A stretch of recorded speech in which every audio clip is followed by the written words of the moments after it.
Welcome back, and I'd like to begin with an exchange that a very special rabbi had with the Rebbe. The rabbi's name was Rabbi Moshe Yitzchak Hecht. He was a shliach, an emissary of the previous Rebbe to New Haven, Connecticut, and then continued on as an emissary of the Rebbe in New Haven, Connecticut. And he wrote a letter to the Rebbe after being there for 33 years. This was in 1974. Complaining that in 33 years of work, after 33 years of work, he feels like he's in the exact same place where he started, and he simply didn't have the spirit to continue.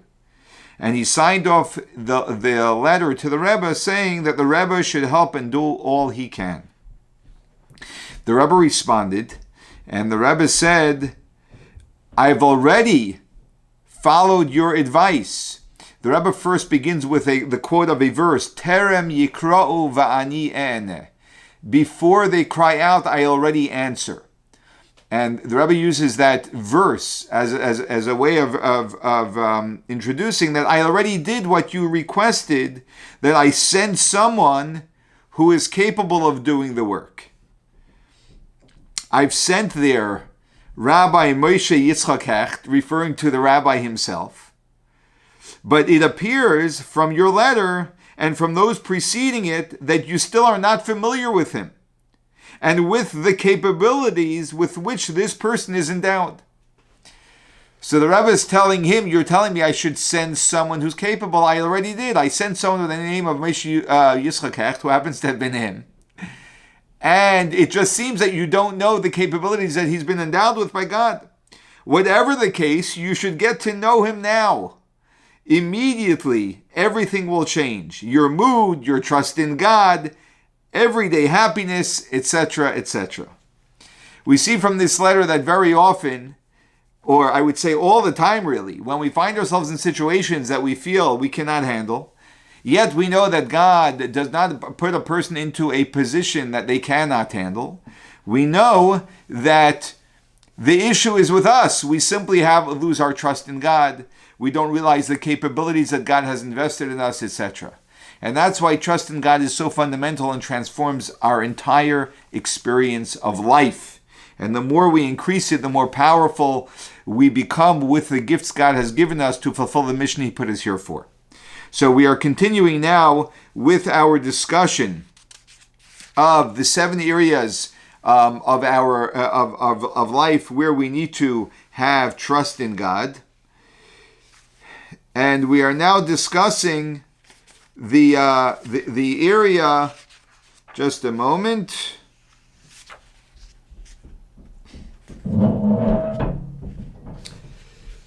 Of a person's involvement with just a moment here, I lost track here. With a person's responsibilities in this world of the commandments that God has instructed us to do. So he says, in the actual performance of the work of service, however, it is fitting to rely on God after one has chosen it wholeheartely and sincerely, and resolved and endeavored to do it with a pure heart. Because we discussed in our previous class that there are three parts to a person's involvement in fulfilling the commandments of God, our spiritual responsibilities, and that is first to have our mind and heart aligned with the desire to fulfill the will of God, and then to resolve to be committed to doing it, and then there's the actual doing. And then the first two is in our hands. We have choice. The actual doing is not always in our choice, depending on the circumstances God puts us in. So we need to choose wholeheartedly and resolve wholeheartedly to do it with a pure heart and intended for the sake of His great name. And our intention in doing it should not be for our own benefit, but it should be for the sake of God's great name. And here, it is our duty to implore Him to help us and guide us. And then we need to implore God, to God, we need your help to please guide us. As it is written, guide me in your truth and teach me. Well, when it comes to the actual performance, being that that's not in our hands, because God may set up circumstances where we cannot actually do what we want to do, so we have to implore God. And imploring God, as King David writes in Tehillim, guide me in your truth and teach me. And he also writes, guide me in the path of your commandments. I have chosen, and he lists a few verses over here, all from Tehillim, from the words of King David. I have chosen the way of faith. I cling to your testimonies, God. Do not humiliate me. Meaning that I have done what I can, God, and I've chosen to be committed to what you want from me. And please don't humiliate me and give me the opportunity to do it. Do not utterly remove the word of truth from my mouth, because I have put my hope in your laws. All these texts demonstrate that the psalmist had already chosen the service of God. He already chose the service of God in his heart and resolved to do it. But he prayed for two things. One, that God unify his heart and strengthen his choice in his service by removing worldly distractions from his heart and sight. Number one, that God strengthen King David's choice in serving God by removing distractions, worldly distractions, which take us to a more self-oriented place. As it says, again from Tehillim, and make one my heart to revere your name. And it also says, open my eyes that I may see the wonders of your Torah. Avert my eyes from seeing vanities. Incline my heart to your teachings and the like. All take me away from all of the distractions that we naturally have as physical people and the material world. And let me focus on you, God, and your will. And the second thing is that he strengthened his limbs for the performance of the act of service. That a person simply have the strength, the physical strength and the health and the wherewithal to be able to actually fulfill the commandments. As it says, guide me in the path of your commandments and sustain me that I may be saved. And there are many other similar passages. Later, Rabbeinu Bachya tells us, I will explain what is detrimental to this group, that what perfects it, and the right course to take in it with God's help. We're going to get more explanation later from Rabbeinu Bachya about what type of conduct is detrimental to and will hurt a person's service of God, and what type of conduct actually makes it easier and strengthens us in the service of God. Now we're up to the fifth area of our lives where we need trust in God. Let us now take up the fifth group, the external duties that affect others as well. So we just spoke about the commandments between us and God, which have to do with our relationship with God. Now we're talking about the commandments that are actually what we call bein adam lechavero. We can split all 613 commandments into two categories: bein adam lamalkom, between man and God; bein adam lechavero, between man and man. And now he's going to be talking about the duties between the man and where in this area we need to have trust in God. So he says the external duties that affect others as well, for benefit or for harm. And he's going to give us a list of commandments which are associated between man and man. For example, such as the practice of charity. That's clear. It's between man and man. Giving of tithes. We have a mitzvah to tithe and give a percentage of our... tithing is relevant today. In the times of the temple, it was even more relevant because we have to take a percentage of our crops and give it to the Levite and give it to the Kohen. So teaching wisdom, our obligation to teach others, exhortation to right conduct, warning against evil to a fellow Jew, returning deposits, keeping a secret, speaking well of others, doing favors to others, honoring parents, leading the wicked back to God, showing people the way that is right for them. All of these are commandments that we have, obligations, responsibilities that we have towards others. And when we discuss over here showing people the way that is right, showing people the way that is right for them, sometimes we have an attitude that it's not. I don't mix into other people's business. But imagine if you saw someone walking down the street and they dropped $100 bill, slipped out of their pocket by mistake. Would you say, would you grab the $100 and call the guy and say, hey, you just dropped this out of your pocket? Or would you say, no, I don't mix into other people's business. right? We would never say it over there, I don't mix into other people's business. We would return the $100. So imagine if you see someone doing something which is spiritually detrimental to themselves. Would you then say that you don't mix into other people's business, or you would say this is for their good? When we see the spiritual state of a person as for their good, we don't see it as mixing it into someone else's business. We see it as helping them. If God forbid, you, as a friend, you notice that someone has a lump, and God forbid it could be something, a serious illness, would you just be quiet? Or you'd say, I just noticed you have a lump sticking out of your neck. Have you noticed that? Especially if you're a doctor and you can identify this as something like that better. You can't just ignore that. Likewise, when you see someone's doing something in their life which is detrimental and you genuinely care about them, you're not doing it because you want to point out their flaw. You genuinely care about them, so they feel that you're concerned for them. We should be concerned for their spiritual state as much as, and arguably, which I'm not going to discuss right now, but arguably even more than their physical state. So, and he continues, pitying the poor, treating them with mercy, patiently bearing people's scorn. That when someone scorns you, that you don't respond, as we've discussed, but you just swallow it. When urging them to God's service, when you urge someone to God's service, sometimes people will respond with scorn. You accept it. Encouraging them to do what is right by holding out to them the hope of reward and deterring them from wrong through fear of punishment. Using all of these different methods of encouragement.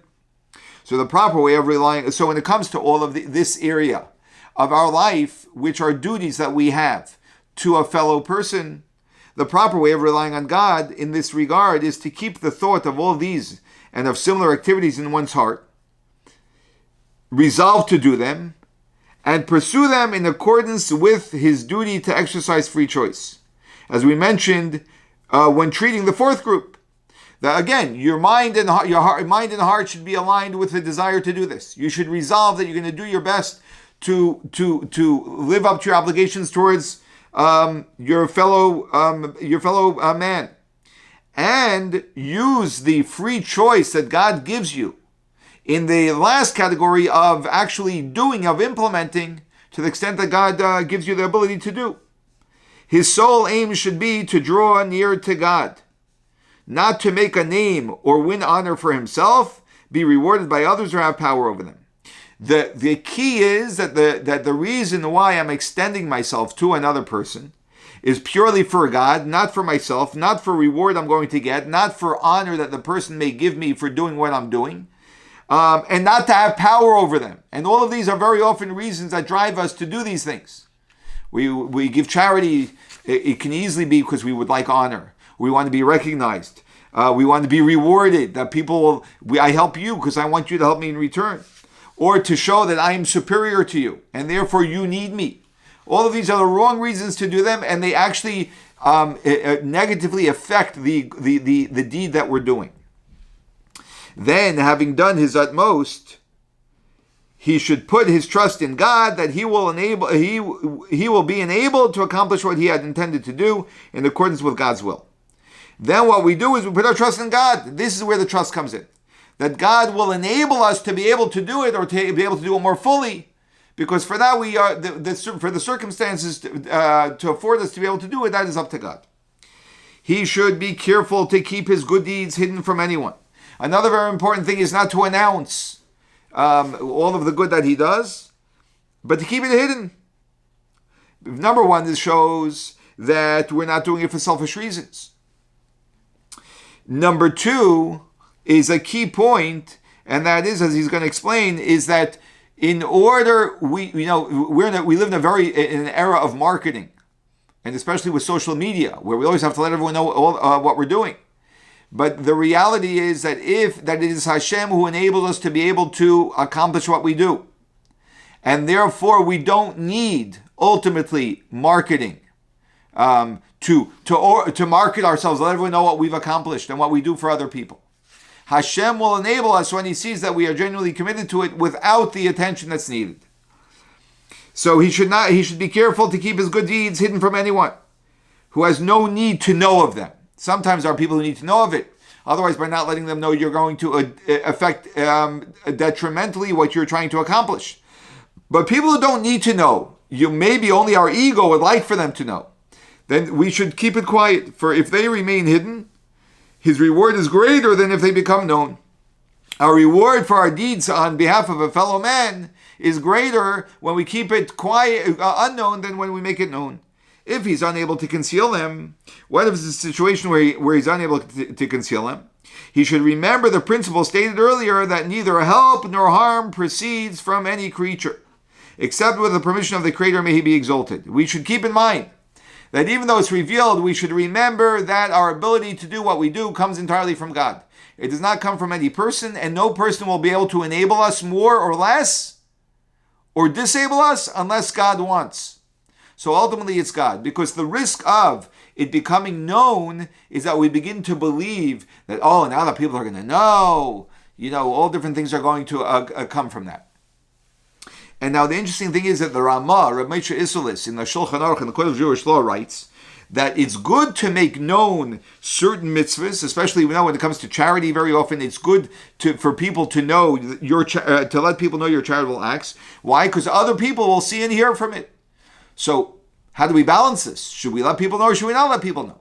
So this is the point that he's saying, that sometimes that there is value to letting people know. But we have a problem. If we're going to let people know, we're at the risk of now beginning to, our minds and our ego beginning to grow on that by thinking, now people are going to know, people are going to give me honor, and all of the other ideas that come into our minds, which are negative ideas. So there are a number of ways of dealing with this. Number one is, we should ask ourselves, do we display arrogance in any other area of our life? And if the answer is yes, then at least let's use our arrogance or our ego for public good and to encourage other people to do good. So at least in this case, we're letting people know that we did a charitable act or whatever other good it may have been, to encourage other people to do the same. And even though we may feel a little bit of arrogance from that, or our ego may grow slightly from that, but at least it's growing from an area where it's promoting for other people goodness, as opposed to our ego, which grows from very completely non-beneficial things. Number two, we should let this pride cause us to be more humble. That the pride should bother us, and that itself should humble us. And lastly, we should, because we are doing good that which is public, and therefore giving us some form of pride, we should tell ourselves that we need to do more good which is done quietly, where we get no pride. Make up for it. Make up for the fact that you have to do this with it being known by doing something which is not going to be known. These are all the different ideas that the Rebbe writes as recommendations. So when the Creator brings about a good deed through his agency, he should consider it a favor to himself from the Creator. And when God gives us the ability to help another person, we should be grateful to God that he permitted us to be the agent of good. May he be exalted. He should neither rejoice when people praise him for it, nor desire that they honor him for it. There's no reason to rejoice and feel like I'm a special person, that I did this. I did this because God gave me the ability to do it. And nor should we desire honor. We don't deserve any credit for it. It's our responsibility. God enabled us to do it. We are responsible to do it, because this would make him proud of his actions. His heart's devotion and purity of intention would be spoiled, and the deed would be ruined, and its reward lost. I will elaborate on this later in the appropriate gate with God's help. So later in Chayvus Halvavos, in his entire book of Duties of the Heart, he discusses this, but not in this section of his book of the Gate of Trust. Now we're going to be discussing the sixth area of life where we need to have trust in God and learn how to have trust in God. Now let us take up the sixth group, the reward in this world and the next that a person merits by his good deeds in this world. This takes two forms. So there's another area of trust that we need to have, and that area of trust is trusting in God in regards to the reward that God promises us. And there are two forms of reward that God promises us when we live appropriately and we live aligned with the will of God. One is reward in this world alone, and reward in the next world alone. And sometimes a person merits both on account of a single deed. Very often, we merit both. That God says so that we have perosem, that we get dividends in this world, and we get reward in the next world. So this is going to be a little bit of a longer discussion, which we're going to begin now, about reward in this world and reward in the next world. So this matter, he says, I just want to briefly explain also that the significance of getting reward in this world. One can ask, what significance is there for a reward in this world? The reward in the world to come, which is when the soul goes to paradise after leaving this world, and ultimately the world to come is the Messianic era, when there will no longer be a challenge between good and evil. And God will be revealed, and we will only, it's sort of going to be paradise in this world. So why do we need reward in this world? Like material reward is, we don't aspire to be materialistic people. Why would God give us material reward? And the significance of it is, and why it's very important is because God actually wants us to imbue this entire physical world with divinity. And therefore, everything we do is enmeshed with the physical world. And that's the reason why the ultimate world to come is not the soul going to paradise.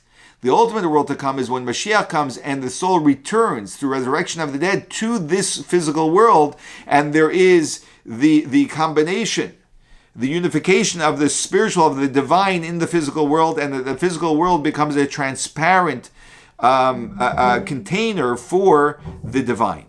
And so that's why physical reward is an expression of the divine enveloping itself and existing in harmony, not in contrast, but in harmony with the physical world.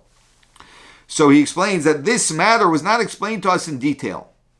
Rather, the Creator promised his people general reward for general observance, and he did not state specific rewards for specific acts of service in this world.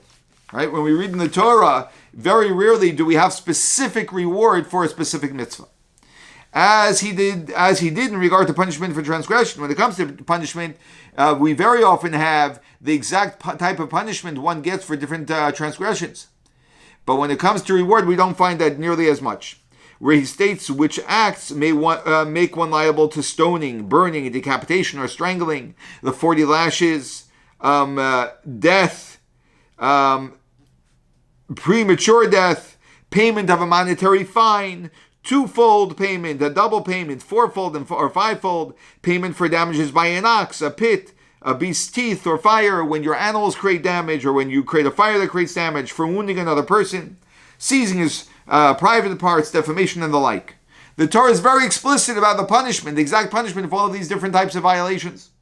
But reward and punishment in the next world, the prophet has told us nothing in his book for several reasons. So we're going to begin to learn now more details about reward and punishment and the reasons why the reward is not spelled out as explicitly and clearly as punishment is. And this we're going to do in our next class.